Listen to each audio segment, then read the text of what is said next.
Assalamualaikum warahmatullahi wabarakatuh. Teman-teman, perkenalkan nama saya Jundi Tiko Kurniawan, mahasiswa dari program studi S1 Manajemen FEB UNS. Dan di sini saya ingin membahas sedikit mengenai materi yang bertema tren pengelolaan sumber daya manusia di masa depan. Nah, sebelum kita berbicara lebih lanjut mengenai sumber daya manusia, apa sih yang dimaksud dengan sumber daya manusia atau SDM itu? Jadi SDM merupakan sekumpulan manusia yang dipekerjakan di sebuah organisasi sebagai penggerak, pemikir, dan perencana untuk mencapai tujuan organisasi itu sendiri. Jadi bisa dikatakan bahwa SDM itu merupakan salah satu faktor yang sangat vital dan tidak dapat dilepaskan dari sebuah organisasi, baik itu di institusi maupun di perusahaan.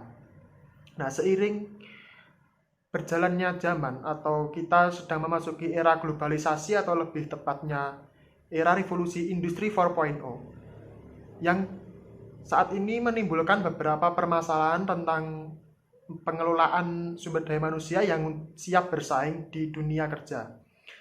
Seperti yang telah kita ketahui, revolusi industri 4.0 merupakan sebuah lompatan besar di sektor industri di mana teknologi informasi dan komunikasi dimanfaatkan sepenuhnya guna mencapai efisiensi yang setinggi-tingginya, sehingga menghasilkan model bisnis baru yang berbasis digital.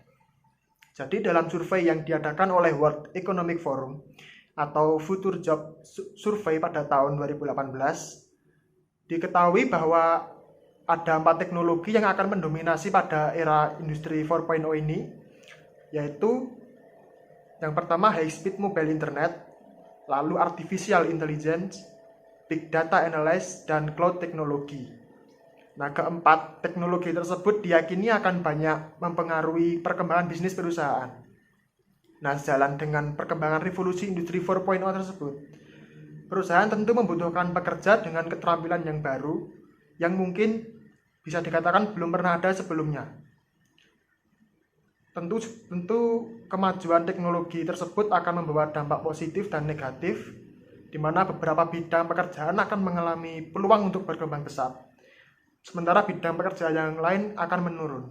Nah, dari sini sudah mulai muncul beberapa problema yang disebabkan oleh kemajuan berbagai teknologi di era industri 4.0 ini, seperti akan tergantikannya tenaga manusia oleh tenaga mesin atau robot, yang tentu juga akan mengurangi lapangan pekerjaan bagi masyarakat Indonesia sendiri. Lalu jika kita melihat dampak di sisi SDM-nya, mereka mau tidak mau dituntut untuk bisa menguasai berbagai teknologi terbaru jika ingin ikut bersaing dalam dunia kerja saat ini. Padahal jika kita mengacu pada data Kemenkominfo dan jurnal yang telah saya kutip, mengenai angka melek teknologi di Indonesia itu masih sangat rendah. Hanya sekitar 40 juta penduduk dari total penduduk Indonesia yang lebih dari 200 juta, atau bisa dikatakan hanya masih sekitar 20% penduduk Indonesia yang melek teknologi. Nah, dari data tersebut secara tidak langsung menunjukkan bahwa pengelolaan SDM yang benar-benar siap untuk menghadapi revolusi industri 4.0 ini masih sangat kurang.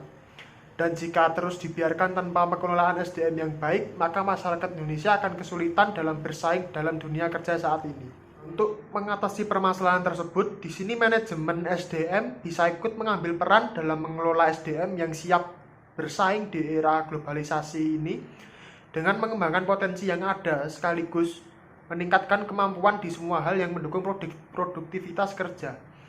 Untuk mengatasi tantangan globalisasi ini diperlukan perubahan cara kerja baru yang lebih efektif, efisien, dan lebih rasional, fleksibel, serta bersifat terdesentralisasi. Untuk merealisasikannya, manajemen SDM bisa mengambil beberapa langkah berikut. Langkah yang pertama yaitu dengan mengadakan pelatihan dan pengembangan karyawan. Pelatihan di sini sebagai bagian dari pendidikan yang menyangkut proses belajar untuk memperoleh dan meningkatkan keterampilan di luar sistem pendidikan yang berlaku dalam waktu yang relatif singkat dengan metode yang lebih mengutamakan praktek daripada teori. Sementara itu, keterampilan yang perlu diasah seperti physical skill, intellectual skill, social skill, managerial skill, dan sebagainya.